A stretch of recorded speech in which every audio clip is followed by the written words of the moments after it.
പുതുക്കിയ കീം പരീക്ഷാഫലം വന്നതും കുട്ടികളുടെ ഭാവി തുലച്ചിട്ടും കീം വിഷയത്തിൽ സർക്കാരിന് തെറ്റുപറ്റിയിട്ടില്ലെന്നാണ് ഉന്നത വിദ്യാഭ്യാസ വകുപ്പ് മന്ത്രി ആർ ബിന്ദു ആവർത്തിക്കുന്നത്. തെറ്റായ പ്രചാരണമാണ് നടക്കുന്നതെന്നാണ് സർക്കാരിന്റെ വിലയിരുത്തൽ. എല്ലാ കുട്ടികൾക്കും നീതി ഉറപ്പാക്കാനുള്ള ഒരു ഫോർമുലയാണ് സർക്കാർ അംഗീകരിച്ചതെന്നുള്ള ഒരു വശം മന്ത്രി ഇടയ്ക്കിടെ പറയുന്നുണ്ട്. കേരള സർക്കാർ ഇപ്പോൾ എടുത്ത തീരുമാനം റിസൾട്ടിനെ ബാധിച്ചിട്ടില്ല എന്നാണ് ഇവർ പറയുന്നത്. അതെ, ഒട്ടും ബാധിച്ചിട്ടില്ല. റാങ്കിൽ നല്ല കൂടുതലും കുറവും സംഭവിച്ചു എന്നേ ഉള്ളൂ. അതായത് ഒന്നാമത്തെ റാങ്കുകാരൻ താഴോട്ട് പോയി, താഴെയുള്ള റാങ്ക് മുകളിലോട്ട് വന്നു. ഇങ്ങനെയുള്ള മാറ്റങ്ങൾ സംഭവിച്ചിട്ടുള്ളൂ. അത് കുട്ടികളുടെ ഭാവിയെ ബാധിക്കുന്ന ഒരു കാര്യമേ അല്ല. പറയാനൊന്നുമില്ല. ഇനി അവർ പറയുന്ന അടുത്തൊരു ഇതെന്ന് പറയുന്നത്, അടുത്ത വർഷം കീമിൻ്റെ പ്രോസ്പെക്ടസിൽ പരിഷ്കാരം നേരത്തെ ഉൾപ്പെടുത്തുമെന്നാണ് പറയുന്നത്. അതും സിമ്പിളായിട്ടാണ് പറയുന്നത്. അടുത്ത വർഷം നിങ്ങൾ അധികാരത്തിൽ വരുമെന്ന് എന്തുറപ്പാണുള്ളത്? എന്തിനാണ് ഇത്തരത്തിലുള്ള പ്രസ്താവനകൾ ഉന്നയിക്കുന്നത്? നിയമപ്രശ്നങ്ങളൊന്നും പിന്നെ ഉണ്ടാവില്ല എന്നാണ് മന്ത്രിയുടെ ഒരു വിലയിരുത്തൽ. കീമിൻ്റെ പ്രോസ്പെക്ടസിൽ ഭേദഗതി വരുത്താൻ നടപടികൾ ഏറെ ഉണ്ടായിരുന്നുവെന്നും മന്ത്രി പറയുന്നു. അത് സംഭവിച്ചത് എൻട്രൻസ് പരീക്ഷയുടെ സ്കോറും 12ാം ക്ലാസ്സിൻ്റെ പരീക്ഷയുടെ മാർക്കും 50:50 എന്ന അനുപാതത്തിലാണ് സ്വതവേ എടുക്കുന്നത്. കീം റാങ്ക് നിശ്ചയിക്കുന്നത് ഈ ഒരു അംശബന്ധത്തിലൂടെയാണ്.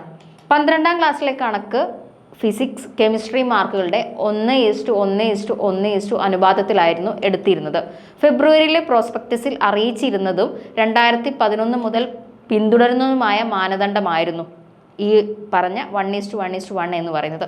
ഈ കഴിഞ്ഞ ജൂലൈ 1-ന്, അതായത് നമ്മുടെ ഈ മാസം 1-ാം തീയതി വന്നത് ഒരു ഭേദഗതിയിലൂടെയുള്ള അനുപാതത്തിലുള്ള ലിസ്റ്റാണ്. അതായത് 5:3:2 എന്നാക്കി. വിവിധ ബോർഡുകളിൽ പഠിച്ചവരുടെ മാർക്കുകൾ ഏകീകരിക്കാനാണ് ഇത്തരത്തിലൊരു ഫോർമുലയിൽ മാറ്റം വരുത്തിയത്. ഈ മാറ്റം കേരള സിലബസ് വിദ്യാർത്ഥികൾക്ക് അനുകൂലവും CBSE വിദ്യാർത്ഥികൾക്കും ISSE വിദ്യാർത്ഥികൾക്കും പ്രതികൂലമാണെന്നും ചൂണ്ടിക്കാട്ടി CBSE വിദ്യാർത്ഥികളാണ് ഹൈക്കോടതി സിംഗിൾ ബെഞ്ചിനെ സമീപിച്ചത്. കേരളത്തിലെ എഞ്ചിനീയറിംഗ് പ്രവേശനത്തിനായി ഈ മാസം 1-ന് പ്രസിദ്ധീകരിച്ച കീം റാങ്ക് ലിസ്റ്റ് കോടതി സിംഗിൾ ബെഞ്ച് നേരത്തെ റദ്ദാക്കി. റാങ്ക് ലിസ്റ്റ് പ്രസിദ്ധീകരിക്കുന്നതിന് 1 മണിക്കൂർ മുമ്പ് പ്രോസ്പെക്ടസിൽ സർക്കാർ വരുത്തിയ മാറ്റം നിയമവിരുദ്ധവും നീതീകരിക്കാനാകാത്തതുമാണ് ഏകപക്ഷീയമായി ചൂണ്ടിക്കാട്ടിയിട്ടാണ് ജസ്റ്റിസ് DK സിംഗിൻ്റെ ഉത്തരവ് വന്നത്. അപ്പോൾ നിങ്ങളൊന്ന് ആലോചിച്ച് നോക്കണം, മന്ത്രി എന്ത് ഉന്നത വിദ്യാഭ്യാസ മന്ത്രിയാണ് എന്നുള്ളത്. ഫെബ്രുവരി 19-ന് പുറത്തിറക്കിയ പ്രോസ്പെക്ടസ് പ്രകാരം പുതിയ റാങ്ക് ലിസ്റ്റ് പ്രസിദ്ധീകരിക്കാനും എൻട്രൻസ് കമ്മീഷണർ സിംഗിൾ ബെഞ്ച് നിർദ്ദേശം നൽകിയിരുന്നു. ഇതിനെതിരെ സർക്കാർ ഡിവിഷൻ ബെഞ്ചിനെ സമീപിക്കുകയായിരുന്നു. എന്നാൽ സിംഗിൾ ബെഞ്ചിന്റെ ഉത്തരവിൽ ഇടപെടാൻ വിസമ്മതിച്ച് ഡിവിഷൻ ബെഞ്ച് സർക്കാരിന്റെ ഹർജി തള്ളുകയായിരുന്നു. എന്നിട്ട് ഇത്രയൊക്കെ ചെയ്തിട്ട് അവർ പറയുന്നത് ഞങ്ങളൊന്നും ചെയ്തിട്ടില്ല, ഞങ്ങൾ തെറ്റുകാരല്ല എന്നാണ്. സർക്കാരിന് തെറ്റൊന്നും പറ്റിയിട്ടില്ല. അത് തെറ്റായ രീതിയിലുള്ള പ്രചരണമാണ് ഇപ്പോൾ നടത്തുന്നത്. സർക്കാർ പരീക്ഷ എഴുതിയ ഭൂരിപക്ഷം വരുന്ന വിദ്യാർത്ഥികൾക്കും കഴിഞ്ഞ വർഷം ഒരു അനീതി ഉണ്ടായതായിട്ട് ശ്രദ്ധയിൽപ്പെട്ടു. അപ്പോൾ അത് 2012 മുതൽ തുടർന്നു വരുന്ന ഫോർമുലയുടെ ഭാഗമായിട്ട്, സ്റ്റാൻഡർഡൈസേഷൻ പ്രക്രിയയുടെ ഭാഗമായിട്ടാണ് ഈ രീതിയിലുള്ള ഡിസ്പാരിറ്റി സംഭവിച്ചിരിക്കുന്നത് എന്ന് മനസ്സിലായി.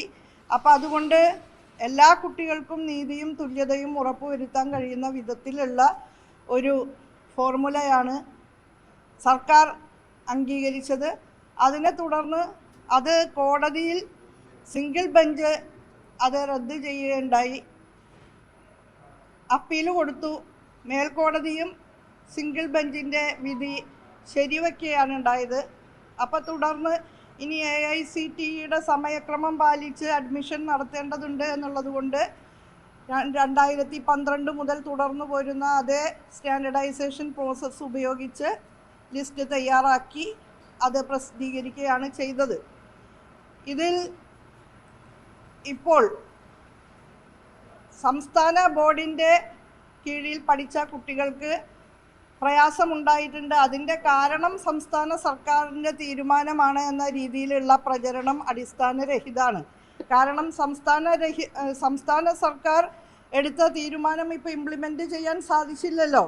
നേരത്തെ നിലവിൽ നിന്നിരുന്ന ആ സ്റ്റാൻഡർഡൈസേഷൻ പ്രക്രിയയാണ് ഇപ്പോൾ ഉപയോഗിച്ചിട്ടുള്ളത്.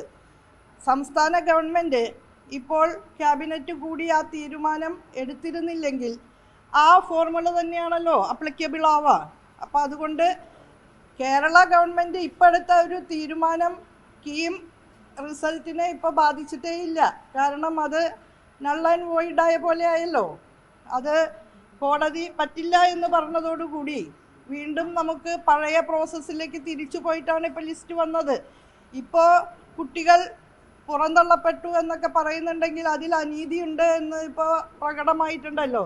അതിൻ്റെ അടിസ്ഥാനത്തിൽ അടുത്ത വർഷം എല്ലാ കുട്ടികൾക്കും നീതി ഉറപ്പാക്കാവുന്ന നിലയിൽ തന്നെ ഈ പ്രോസ്പെക്ടസ് നമുക്ക് തയ്യാറാക്കാൻ സാധിക്കും. കുട്ടികൾ പുറന്തള്ളപ്പെട്ടെങ്കിൽ അതിന് അനീതി ഉണ്ടെങ്കിൽ ആരാണ് ഉത്തരവാദി? കോടതിയാണോ? കോടതിയല്ല, അത് നേരത്തെ ഉള്ള സ്റ്റാൻഡർഡൈസേഷൻ പ്രക്രിയയുടെ ഭാഗമാണ്. ഗ്ലോബൽ മീൻ എടുത്തിട്ടൊക്കെയുള്ള ഒരു ഫോർമുലയാണ് നേരത്തെ മുതൽ ഉപയോഗിച്ചു പോരുന്നത്. 2012 തുടങ്ങി ഉപയോഗിക്കുന്ന ഫോർമുലയാണത്. ആ കാലം മുതൽ തുടർന്ന് വന്നെന്ന് പറയാൻ പറ്റില്ല.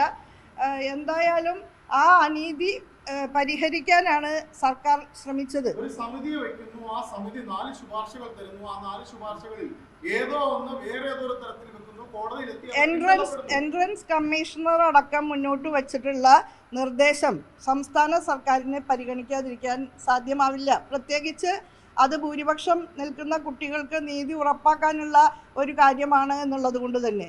അപ്പോൾ എല്ലാ കുട്ടികൾക്കും നീതിയും തുല്യതയും വേണമെന്ന നിലപാടാണ് സംസ്ഥാന സർക്കാരിനുള്ളത്. അത് ഇപ്പോൾ ലിസ്റ്റ് പുനഃപ്രസിദ്ധീകരിച്ചു. അതായത് പഴയ ഫോർമുല പ്രകാരം തന്നെ ലിസ്റ്റ് രണ്ടാമത് വരേണ്ടി വന്നു. അതിൽ കുട്ടികൾ പുറന്തള്ളപ്പെട്ടു അല്ലെങ്കിൽ പിന്തള്ളപ്പെട്ടു, അതിന് കാരണം സംസ്ഥാന സർക്കാരാണ് എന്ന രീതിയിൽ പ്രചരിപ്പിക്കുന്നത് ഒട്ടും ശരിയല്ല. കാരണം സംസ്ഥാന സർക്കാർ ഇപ്പോൾ എടുത്ത തീരുമാനം ഈ ലിസ്റ്റിൽ അപ്ലിക്കബിൾ ആയിട്ടില്ല. പിന്നെ ആരാണ് ഉത്തരവാദി? ഉത്തരവാദി പിന്നെ ആരാണ്? പിന്നെ കോടതിയാണ് ഉത്തരവിട്ടത്. അപ്പോൾ കോടതിയല്ലേ ഉത്തരവാദി? അത് ആലോചിച്ചാൽ മതി ആരാ ഉത്തരവാദി എന്നുള്ളത്.